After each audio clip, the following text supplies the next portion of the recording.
welcome everybody to how to run a ModFest, or how not to run a ModFest. I'm here with Hama, who will not be in voice chat, but is with me in spirit and is a backup dancer and helping in writing the notes and the slides. So, we're going to have a good time. So, for those not in the know, ModFest is our mod development jam. Yeah, some people don't go to these. That we run several times a year. So like BlanketCon, after the mod development jam runs, we also, build mod demos on a big server, kind of like this one. Please come to ModFest. They're great. So this presentation also kind of briefly covers BlanketCon 25 and I guess a bit of BlanketCon 23. So it's not really how to not run a ModFest. It's kind of how to not run a ModFest or BlanketCon, but whatever. So what this is actually about is kind of all the kinds of things that you can mess up, and that we have messed up running ModFest since, I guess, around BlanketCon 23, so since last BlanketCon, and all of the ways that we try to avoid that, and keep ModFest events kind of alive in the future and not dead and in the dust. Cool, awesome. Let's get into it. So, this is a rough timeline of the ModFest events that Hama and I have, been involved with. So if you're like me, some of these numbers should scare you a lot. This is a lot of booths. Running events and coordinating that many people and a lot of Minecraft mods is very scary, and it is very difficult. It's difficult to make sure that these events run, especially in a reasonable amount of time. But the thing to understand about ModFest as a structure, as an organization, I guess, is that it's really just completely a collective of volunteers. There's like 30 almost official team members plus community volunteers who help build the mod packs and map. And like most importantly, there's like the participants, especially participants who like go out of their way to help others in building and help the event as a whole. And that's just the way that it is at ModFest. Looking at the timeline, so we participated in ModFest Singularity, like that's 3 years ago now. That's actually a long time. So we participated, we stepped up to help out a bit, and then we got recruited for the team afterwards. So Hama's kind of similar. They participated in Sky and Sea last year, and stepped up to make the event cooler and more organized. Thank you. And was subsequently recruited as well. So the thing to understand at the core of this whole presentation is that everyone on the ModFest team steps in because they think, hey, I think I can make this better. I can see how difficult it is to get these events done, but I think that I can help. And hopefully, that's what we've done. We've made things better. So here's the Spark Notes of all of the stuff that we've thought through in that time.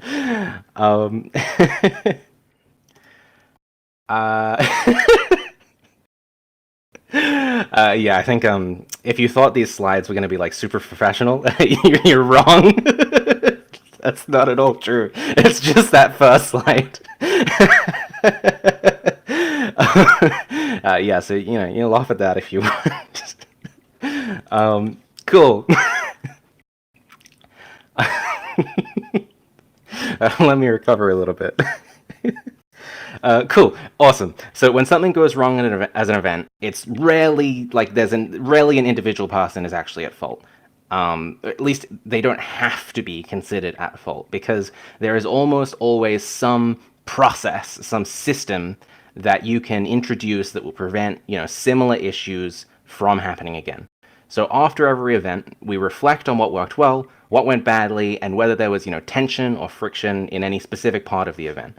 And we make sure that when we're working on fixing those frictions, we're not just saying, oh, well, let's avoid that in future, or let's do that differently because that didn't work.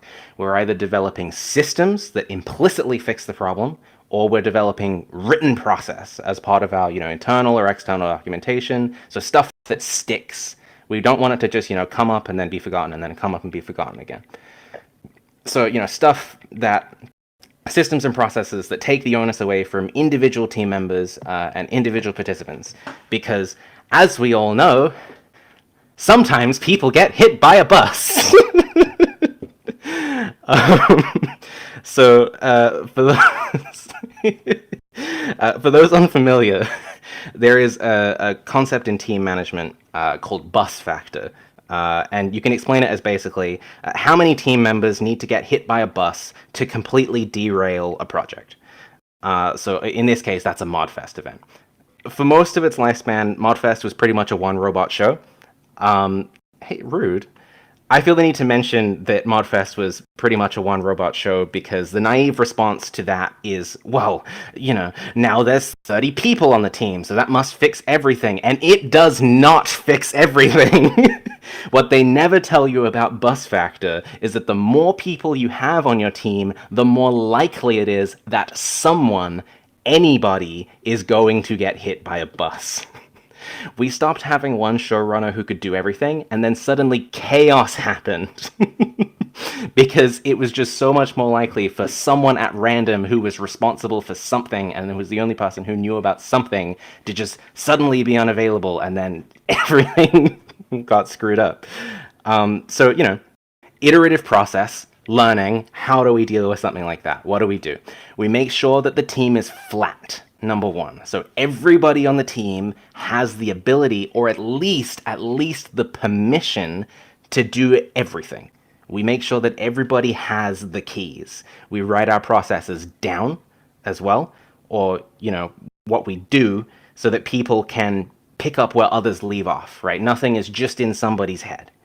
And we make sure that if we do something that's, not part of the process, we record where we did it or how we did it. Every time a big announcement goes out, we draft it in an internal chat, somewhere that the whole team can see it, so that nobody is lost on how this kind of internal machine works. If I stop organizing this tomorrow, most of the stuff that I've been doing is at least written down somewhere. It's in a chat log. There's a paper trail. There's something. So we are a no-obligation team, basically. Individual team members are not required to perform specific duties, which means, we allow or even encourage team members to go get hit by a bus when they need to for their personal health. And that's how we make it happen. That sounds very bad. Next slide. Cool.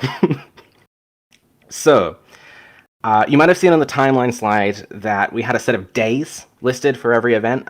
This is what I like to call lead time, and it's the time between when all of the mods are submitted and when the showcase actually opens. So that encompasses all of testing, all of building.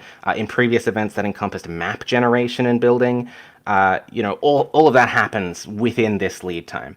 Now, obviously, if the lead time is too short, bus factor starts to affect participants. So people are too busy, they can't bug fix their mods, they can't finish their booths, they get stressed out, they wanted to make something better than what they were able to make, and, they feel terrible. But what some people don't expect is consistently we find that if lead time is too long, if it takes ages between people first hearing about an event and when the exciting bit actually happens, everyone involved gets bored, and they get tired, and they get sick of getting pinged and having to do stuff, and they join in the server and nobody is online because nobody is, there and engaged and interested. So, okay, cool. Learning, process, what do? We try and find a sweet spot where the events are long enough to actually get stuff done, but short enough that people stay interested and don't get bored of an event before it opens, because that always ends up being really sad. And then we pull out our secret weapon, which is availability. So it's not just the amount of time that people have, it's also whether participants are able to actually work on their stuff. Like, how clear what they need to do actually is, and whether they have access to help, if they're struggling to get something done. So, what do? We prepare more things in advance, right? We prepare the map in advance. We prepare, additional mods in advance. We make the process more transparent. There's more documentation. There's guides. We keep dates transparent. We give people an idea of how old ModFests run. And as a result, people feel like they have more time because they have support, and they're not just waiting around to be able to do something. So, often improving processes is about balance, and it's about considering things from many perspectives. So, we just got through availability and lead time, which hopefully everybody could hear. Jump up and down if everyone could hear that. Yeah, all right, awesome. So now we get to talk about collective good. So another secret weapon that we have that's actually really easy to forget about is participants. One of the biggest threats to ModFest is that too many people are going to participate and it's going to be impossible to organize. More submissions means more bugs, more booths, more, a less stable mod pack, a larger map. Everything compounds in difficulty as you add more people. So, learning, process, what do? We make sure that the participants can do the work that the team members would normally have to do. We do things like add a visible source requirement to all mods that, go into the fest, so that means other participants can help with bug fixes because they can see the code. We make our mod pack and, all of our mod repos and all of our platform repos open source and clean and readable so that participants can go and look at those and fix things that they're annoyed about as well, because they want to. We're utilizing the collective good that is generated by the event of these people who want the event that they're in to be awesome, right? And they want to make sure that it gets done. A huge thing at ModFests and BlanketCons is making sure that people do not get lost. When people aren't sure where to put their booths, what they do is they kind of wait around, for a good spot to kind of just show up, right? The perceived availability, as a result, goes down, and people feel like the timelines are suddenly too short because there's less time where they're actually able to work on the stuff that they want to work on. And when tourists similarly kind of get dropped into a sprawling map with 100 different directions to go and 50 forks in the road and booths in every direction, they get overwhelmed and they get confused because, they don't know how to, play ModFest, right? They don't know how to play BlanketCon. They see, maybe one or two booths and then they leave because it's just all too much. So, okay, process, learning, how do we do it? How do we improve it? So on the left, you can see the sprawling map of ModFest 1.16, all tiny up there. That ran almost 5 years ago now. It's huge, and it's completely open-ended. So, this is great for creativity, but as you add more participants and more booths, everyone starts to get overwhelmed, everyone starts to get confused. BC25, many, many more booths, much more compact. It's clearly more organized, but, it's still a bit of the same. There's winding paths and forks, and, people were still not sure where was going to be the best acclaim to get the most attention. So over time, we experimented and we refined, and I think we found balance. So at Singularity, we had, individual chunk-sized lots that participants would claim. And they'd just build their entire booth within that one chunk-sized lot, which was awesome for organization and for tracking, making sure that people know what to do. But it's creatively stifling. There's only so many things you can build in one chunk, and all of the booths were interior within a building, so there's not that much stuff that you can make. So what we ended up developing is a system that kind of marries creativity with direction. So we lay out a giant path for tourists to follow, and we let participants claim arbitrary space along that path. So we make sure that the paths are set up so that every spot is a good spot, and then people aren't wondering where to go, both as participants wondering where to put their stuff, and as tourists wondering, which fork do I take in this bloody road? Yeah. Yeah, so another aspect of, direction is not just where to go, but also what to do. So the thing that you learn is that, again, people really want to participate in ModFest. They want to do stuff, but they're not always sure what that even means, what a booth should be like, and it's much the same with tourists, right? It's again that same, how do I play ModFest? So again, we develop systems, we develop processes, scattered shards, collectibles that track progress through the map. They become, they've become the key to both how players can track how much they've played the event, how much they've completed, but they also give booth builders a clear indicator of, what the core booth gameplay looks like as we kind of, develop the process around that. And what we find is that tourists, like I said in the previous slide, are always getting overwhelmed by the amount of mechanics that they have to learn and the amount of booths that they spawn in around. So what we do is we've moved the spawn away from all of the booths. We give them, time to breathe, time to get accustomed to their surroundings, and we give them a stepped tutorial on like the event's basic mechanics. And of course, what we've also done is we've developed guidelines on how to build booths and, develop the map to help participants avoid pitfalls that, hurt their booths and the tourist experience at the same time. So if people feel like they know what they're doing, they know where they're going, there's direction, and we avoid 5 billion year booths and nightmare death clown mazes. Excellent. Okay, next. Here's a quick one. So something really tricky as the number of submissions increase is figuring out how done everything is and who to get onto to remind to complete the unfinished stuff. So, we had more and more participants, and suddenly we could not keep track of what was done or not. In this, process saved the day again. At Singularity, we had like 80 submissions, completely unheard of, absolutely ridiculous.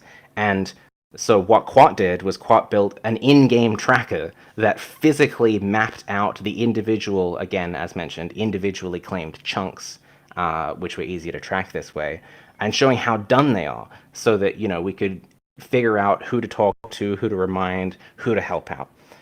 And at 1.20, Hammer built a spreadsheet tracker to do the same thing, that tracked both completion but also location of booths, so that it was easier to physically go and see them even though they weren't in these, perfectly laid out lots.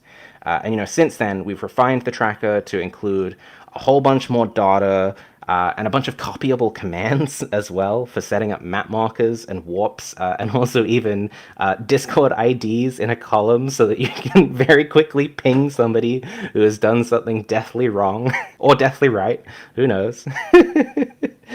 Again, people want to do things, but people just get overwhelmed if you're just pinging at everyone constantly. So, being able to give these targeted reminders to check on stuff and check on things that meet guidelines really helps, and to know how things are going in general so that you can know whether to adjust the timeline really helps as well. And then beyond that, I think there's a bunch of kind of little extra things to talk about. Servers go down all the time. They crash. Sometimes they catch fire. Sometimes the fire catches on fire. The world is full of surprises. So what do? We expect any work to be done. We expect any work that we've done to be lost unless there is a backup strategy in place, unless there is a plan B in place. We make sure that all of our systems are as airtight as we can make them, and that our plan B has a plan B. And we found that, hold on, I'm mentally trying to split this up.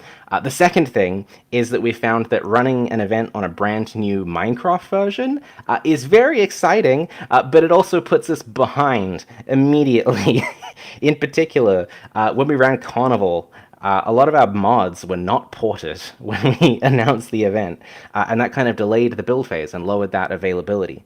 So, take your time, screw Mojang, let them do whatever they want, and we'll get there eventually. We'll get there next time. And the third thing, we also realized that a lot of our stress could be reduced just by doing things earlier. So we left shift them in project management terms. We make sure that all of our in-house mods and the map are just done before we announce the event, because inevitably there's going to be stuff that crops up that we realize, oh, we didn't do that. So let's get all the stuff that we know we need to do done. And what that does is it frees up the team members to, instead of having to work on that stuff, can just be on the ground, helping things run smoothly, helping bugs get fixed, answering people's questions. And we find that, again, that raises the availability, and it makes the whole thing feel more alive and more smooth. And the last thing I want to talk about is automation. We're at BlanketCon 25. Did you know that we had 238 booths? The only way that we have been able to manage this level of booths is by investing time in our systems. So the awesome platform rewrite by Teb, which includes all of the new bot commands that people have been tapping away at, improvements to the website as well, and lots of individual scripts interfacing with new platform, just so much stuff. Scripts that generate mass pings and then private threads that use those mass pings to remind specific people about specific requirements. It's the only way that we've gotten anything done, because, anytime a team member has to manually go through 238 entries, you just want to go to sleep. Yeah, okay, and then there's the slide, of course. Fetch Me My Robot is about automation and scripting, but Hama is very funny and has put Jasmine in the corner there. Thank you, Jasmine, for making sure that the server runs half the time. Cool. So, after all that, here's the timeline of everything that ModFest has refined that I can think of in the last 3 years. So we make sure that participants have everything they need to work, and we make sure that they're empowered to help us and to help other participants. We make sure that tourists are presented with a clear and clearly explained experience, starting from the social media posts actually using the word Minecraft and mods in there. That was a problem. All the way down to, booth guidelines, making sure that every booth feels good to play. We use organization tools like tracking spreadsheets, the ModFest platform, and a handful of Python scripts to avoid manual tasks and reduce the actual risk of leaving some participants behind by just, user error. And the other thing is that, we try and make it fun, right? We want it to be fun, not just for tourists, not just even for participants, but fun for the team to run. It shouldn't be a slog, and we should be working on making it not a slog at all times. This job is iterative, right? It requires constant reflection. We're not done yet, and we never will be. But I know that personally, I'm really happy with what we've managed to build since last time. And Hame is too, by the way. I asked right before this. So that's the presentation, and we can go straight into questions from here. So feel free to send in questions. Ask about funny stories, get extra opinions, questions about ModFest history, I guess. Yeah, go for it. I know that Mod Garden is very new, and what should I really take away from this whenever working on Mod Garden? Because a lot of this stuff is not really learned yet there, and I don't want to repeat some of these mistakes. I don't think anyone there wants to repeat the mistakes of, for example, making it really hard for people to understand how to play a mod garden, for example, or a mod fest. Yeah, so I think, one of the good takeaways here is that we have tried our best to make the way that all of the stuff we've done and how it works transparent. All of the previous ModFests, you can still download them, you can still visit them, you can, as a team, go, set up a server, actually tour the previous events and decide what you like and don't like about them. Take inferences from that. One of the things that we did before BlanketCon 25 is we realized a bunch of people on the team have never been to a BlanketCon before or didn't run the previous one. So what we did is we set up a server and we put up BlanketCon 2023 and we just walked around and talked about, what happened there, what worked and what didn't, and, the parts of the map that we liked and the parts of the map that we didn't like. So, actually go and firsthand inspect the way that things have previously run, use the writing that's on the wall already to shape your opinions, to kind of supplement the fact that you don't have previous events to look at. You can look at other people's previous events. I think that's the biggest thing that I would take away. Yeah, I was gonna kind of ask about that. We don't have these kind of participant guidelines just yet, and I was interested in how should we take inspiration from Modfest's specific participant guidelines, or I mean, that's really up to you in the end, and it depends yeah, on what the goals that you have and the differences that you want to make. yeah, Specifically, none of the stuff that we publish, none of our mods, none of our guides are licensed in a way where you can't just nick them and run your own okay. modfest. I mean, It's yeah, fine, right? all right, and yeah. I was and just worried about copying too much. oh no, I think if you've got an idea and you think it's going to work, you'll find out if it works when people show up, right? Okay. And Yeah. that's just the way that it goes. There's no real reason that ModFest has to be ModFest. People like ModFest when it runs well, and they dislike it when it runs badly. And maybe if we run too many bad ModFests, people will go somewhere else. And I think that's a good thing, and that we shouldn't be trying to stifle that specifically. Cool. Here's a question. What makes a good ModFest theme? Uh, in my opinion, BlanketCon 2023 had a hypothetically cool theme, but it forced people into two design types. Was flexibility a concern in this one? So Volcano Island. Um, what makes a good ModFest theme? Okay, so I think the process for designing a ModFest theme and for designing a BlanketCon theme are completely different. So when we're thinking about BlanketCon, we are thinking about basically the theme and the world at the exact same time. So we're thinking about what kind of builds can people make in the world? Are they going to look cool? Are they going to feel integrated with the world? And are people going to feel like they have enough flexibility to build something different? We generated a lot of theme ideas for BlanketCon 2025, and a lot of them were really, really good. But we ended up going with Volcano Island National Park because we found that, you know, it had a hook, it had a clear like idea of a location that people could engage with, but it felt like you could kind of build anything on it, right? You can still build a tall building, you can still build a cave, you can still build a forest, you can still build a little lake, right? There's a bunch of stuff that you can still build. Whereas, if you get too abstract with your world theming, you start to find that, okay, some booths are not going to make sense, and you're going to have to tell somebody that they can't build a wooden shack.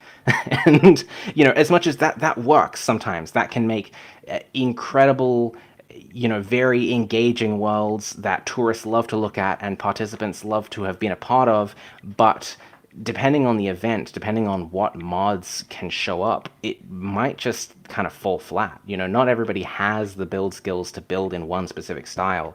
And so one of the biggest things we think about when working on BlanketCon is a bunch of people are going to be here with a bunch of different, levels of skill in building. We need to make sure that a lot of different types of builds are going to work within the theme.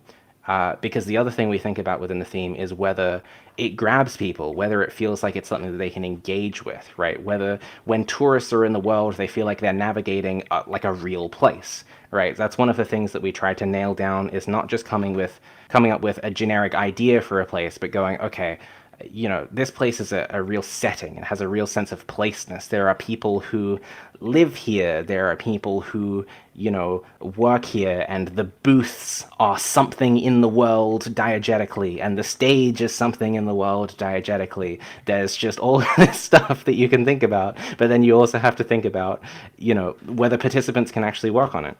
And then ModFest, by comparison, is completely different, because when you're thinking about the themes for ModFest, you are also thinking about, what is the world going to look like, and whether it's going to be cool and whether it's going to be easy to build in. But much more importantly, the mods are themed.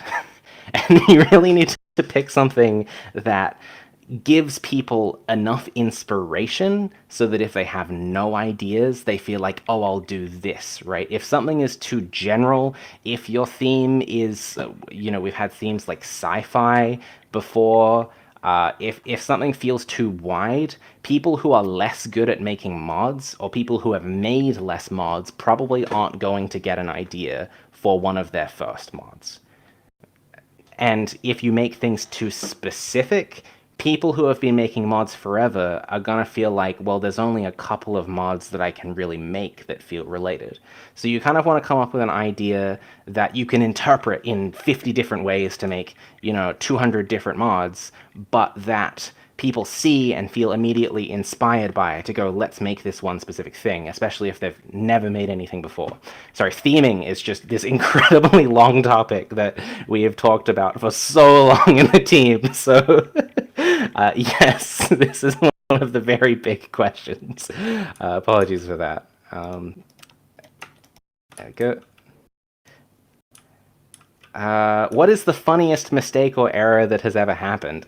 Hama probably has an opinion on this one. I probably have an opinion on this one. I think... Oh, thanks, Hama. um, what is the funniest mistake or error that's ever happened? Personally, I like TP at E. Um, the time during Modfest 1.20 that somebody accidentally teleported every entity on the map in every booth into one spot by mistake. So instead of typing, like TP one specific entity or TP one specific player to where you are, um, they teleported every single entity, and it's not easy to undo that operation. It became memeified very quickly, and again, we just came out of it and go, okay, look, the command is there. It's inevitable that somebody is going to mess this up. Let's actually go and develop a system for it. And then, in FireBlanket now, there's a thing that prevents you from just typing TP at E at S or something. You have to add like an extra little confirmation tag for it to work. So yeah, I think that's the funniest for me. Hama, do you have a disagreement over there being a funnier thing? Shard library delete? Yeah, okay. Okay, yeah, there was a command, shard library all. There's a command for removing shards, but the only setting was to remove all shards. That also happened. So very similar, commands that should not be easy to access or should not exist at all. How did you start the Modfest? We didn't. So we covered this a bit when we talked about history of Modfest last year. 5 years of Modfest, the 5-year anniversary of Modfest last year. But Modfest was started as a thing on the Fabric Discord server by the Fabric admins, and the idea was just make a mod in today or whatever. And yeah, it got a single submission, which is still recorded. It's been ported to the modern website. You can go and look at it. Modfest 1.14 had Adorn as the only submission, so that's the de facto 1.14 theme award goes to Adorn. Now that we have those. But Modfest as a format, as the develop, build, showcase format, that was really started by Lemma from 1.15 onwards. So it was, we're just coming up to the anniversary of that now, I think. So it's just now been 5 years since that specific event. So, it originally started on Fabric as let's get people to make more Fabric mods, let's make it a thing. And then, it moved off and it got spiced up. Lemma worked on it and organized it for ages. And then, it's just kind of slowly changed hands, this, that, and the other, and now the team is weirdly flat. And that allowed me to basically do fuck all during this event. Sorry, everybody, I got busy. But no, there's not really a single showrunner at the head of Modfest at the moment. Stuff just happens, which I guess is testament to the process, which is cool.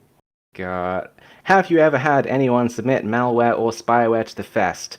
Not quite that bad. There's been a couple of instances of people submitting mods that are, deliberately broken or that like set themselves to operator.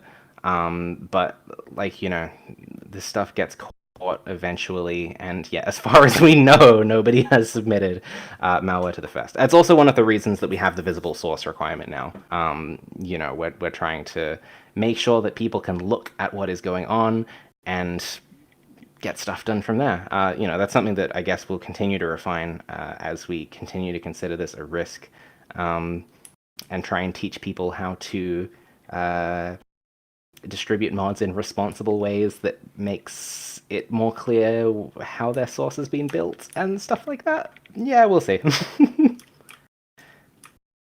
What was the Nightmare Death Clown Maze? This is a genuine question. Cool. So, Scattered Shards was introduced at BlanketCon 2023 as cool collectibles that every booth could have. Great. Awesome. Over the fest since then, we've kind of realized what a collectible should and shouldn't be. At BC23, the setup for most shards is like you get one shard when you walk in, you get one shard for doing something interesting, and the last shard is on the roof. So the persistent joke that we have is shot on the roof, as a form of gameplay. And also Nightmare Death Clown Maze, which at Carnival, basically one of the booths had a maze that just teleported you back to the start if you went in one of the wrong directions. It had one random pressure plate that successfully gave you the reward shard.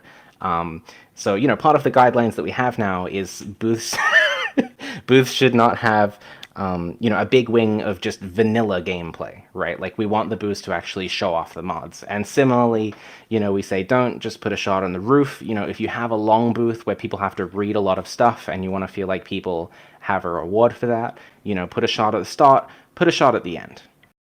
It's fine.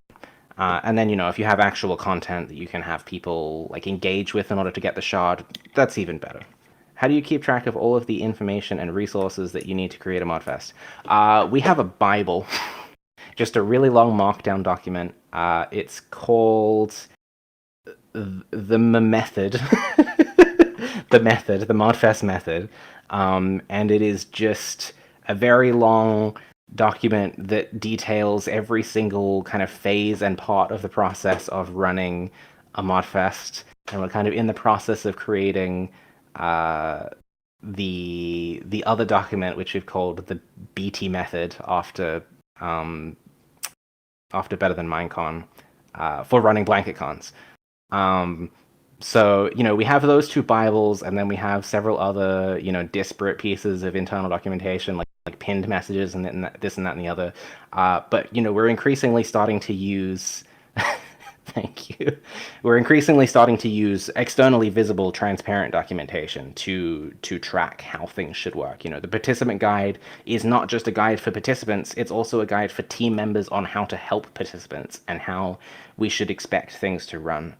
So I think as we continue, as processes are more transparent so that people know what to expect, we should be able to make it even more difficult to lose how to do these things because more people can just see them. With the flat team structure, are there any barriers in place to prevent someone over volunteering and becoming a de facto professional that can't be hit by a bus without fire starting? We have one. Jasmine is one of those. Are there barriers in place? We mostly just do our best. I mean, we actively do reach out, and when we identify that there is only a couple of people capable of doing something, it starts to become pretty apparent pretty quickly, because everybody gets a little busy every now and again, and we go, oh, crumbs, okay, we kind of need somebody else to be able to do this and that, and...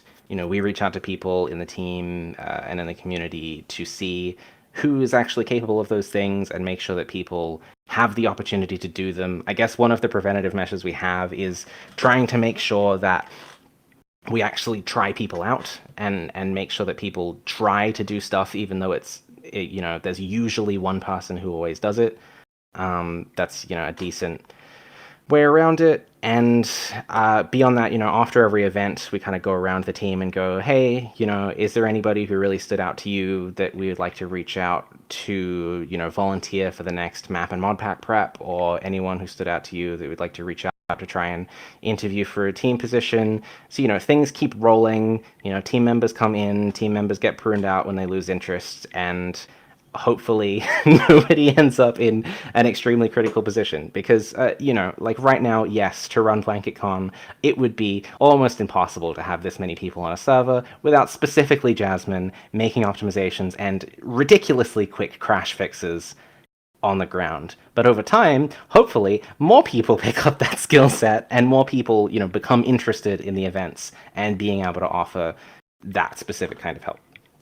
So yeah, I guess it's it comes back to all of the other stuff that I talked about in the presentation, where make helping accessible, reach out to people, make processes transparent, so it never feels like the sausage is made somewhere else and you can never actually contribute. What is the most important thing that all ModFests and BlanketCon should do when testing and building in general? keep track of what is going on. Find out when things are behind or people are several phases behind in the process, because it's overwhelming when you realize you haven't done the three things before the thing that you've been being asked to do. Yeah, do things as early as possible. That's also a very good one. Have you ever had to remove a submission? Yeah, totally. We have part of the participant guidelines now is we have what we call a showcaseability requirements clause. So if there's anything in a mod that the team thinks needs to be changed in order to make it showcaseable, there's something that's too laggy that we need to be forked out and removed. There's too much content for some specific thing. Something is like scary, right? Like bugs, and we need people to patch it to make it a pleasant tourist experience, or to not have mod pack stability issues. We'll ask people to do that. If people can't do that, we do just have to exclude stuff from the pack. And we kind of say, you can still make a booth, right? You can still advertise the cool mod you made, but we can't put it in the pack because we don't consider it to be showcaseable. Yeah. Why wasn't there a BlanketCon in 2024? BlanketCon in 2023 took a long time and a lot of effort, and I guess a lot of things were not done before the announcement that I feel like we did in 25. The real question as a result of this is, will there be a BlanketCon in 2026? I can't answer that because the team hasn't discussed it. Personally, I would like to, because I think it would lower the overall amount of submissions that we have, and it's fun to not have to wait 2 entire years. I think a lot of people don't know what BlanketCon is this year, incidentally. But yeah, it's something that, inevitably we will talk about. But no, overall, the reason that there wasn't a BlanketCon 2024 is that a lot of people who worked on BlanketCon 2023 were completely overwhelmed by the amount of effort they had to put in it, and just not knowing what to do a lot of the time. There were, very low bus factors on a lot of roles, and generally people just were like, this was a lot.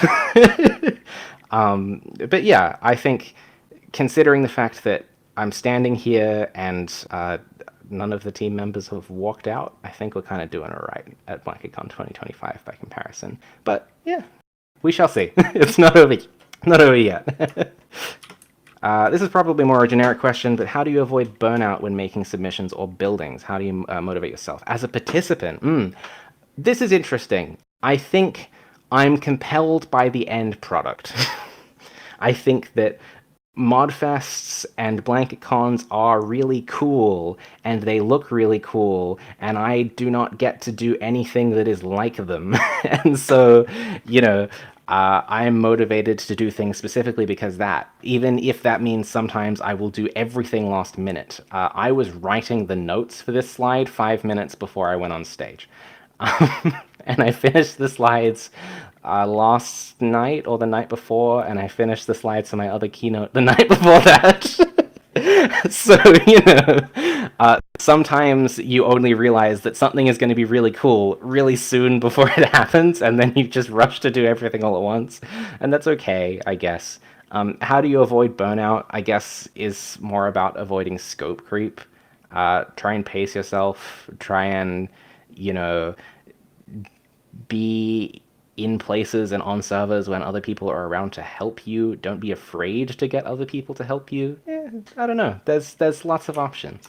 Is it bad that I feel a little burnt out now that it's here? This is a problem that we are actively trying to combat. As mentioned, a lot of the thing that happens sometimes is that you put in a lot of work into a ModFest or a BlanketCon, and then the showcase opens, and you're kind of like, well, I'm done now. And maybe like a week or 2 weeks later, you're like, oh, the voting's closing soon. I guess I'll go and see everything. And you go and see everything, and it's like, wow, all of this stuff is awesome. I just didn't feel like seeing it at the time. Considering Modrinth was a sponsor, was the team paid for their hard work? No, we are a community of volunteers. Modrinth is a sponsor in the sense of they're offering the server hardware, and also we've kind of shaken hands with them to be like, yeah, Modrinth is good. Let's put our mod packs on Modrinth and, get people to put their mods on Modrinth most of the time. and have a cool booth. But yeah, I don't know. Modrinth is a good website. Go to Modrinth. But no, yeah, all of the work is volunteer. One exception, by the way, the awesome BlanketCon 2025 soundtrack with over an hour of original music that you've been hearing everywhere. Please go to Spotify and Bandcamp and Apple Music and listen to this stuff. You can buy the album on Bandcamp. We don't take any of that money. It goes entirely to the people who made the music. I'm so impressed that we have music at ModFest events now. Go pay them.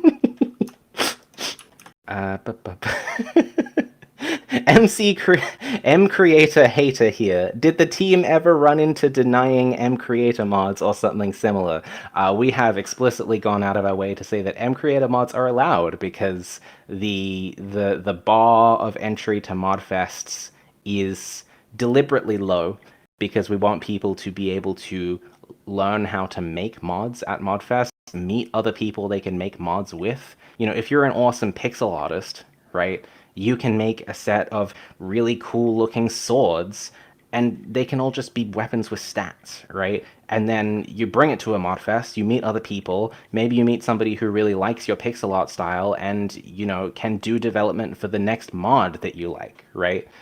There's no real motivation for us to prevent people from bringing mods that we think aren't super good or whatever, because the whole point of the process that we have is that people's submissions don't get in the way of people's other submissions. We have tourist pods, we have all of these processes that mean that the individual submission count is not so violent on our process, right? It means that, people can get into it because eventually everybody who is sitting in this room is going to get bored of Minecraft or die. Sorry. I guess on submissions, part of the way you avoid scope creep is not having enough time to creep the scope. One of the hazards that we've run into is if build phase is too long or if dev phase is too long, people try and make something extremely big and then suddenly they, have something to commit 200 hours to, and that's terrifying. Whereas, if the deadline is imminent as soon as you start, it's a bit harder to make something that's too big. How should playtests be properly organized in terms of discovery issues? Playtests are pretty new. This is something that we do during the build phase where we get all of the participants to kind of come in on the server and play each other's booths. We're still figuring out the best way to do it. We've done kind of like tour buses around the map. We've kind of been experimenting with like threads where people post feedback. It's really hard to keep them clean. Yeah, I don't know. It's a process that's still being actively refined, I think. So I don't have too much to say there. Tell the artist to register for ModFest. Yeah, please. If you are a texture artist or like a music composer or a 3D modeler who uses Blockbench, please register for ModFests, like the mod jams that we make. Even if you can't make a mod on your own and would have no idea how to make a mod on your own, you can just register. And then you talk in the participant chat and you go, I want to make this thing. Here's my previous work. I want to make a model for this or whatever. I've made this music. And then try and group together with other people with different skill sets, and suddenly you can make things. It's very fun. What does the apostrophe in Tips Fabric ModFest mean? That's a reference to Tips Fedora Milady. Thank you, old memes. Somebody's passed me a beer. That's great. And I think that is the end of the... Oh, hold on, there's another one. Oh my god. Will there be an event next year in 26? I have talked about that. We haven't decided. Personally, I would like to have an event in 26. Again, we need to continue to refine the process to make sure that we're comfortable doing that. We need to refine when in the year it goes. And a bunch of other stuff, but I think one of the ways that we can keep the amount of mods in the pack down is to just run these things more often, so people have made less stuff in between one BlanketCon and another. And also I think it would be nice for people to, have been to the previous BlanketCon to remember how it works, and so, they're better equipped to help people who are new to the entire process. And I think with that, I think that's questions closed. My voice is tired. Okay. Thank you for everyone who came out. Yeah, I think we're done here, Hama. You can do whatever it is that you do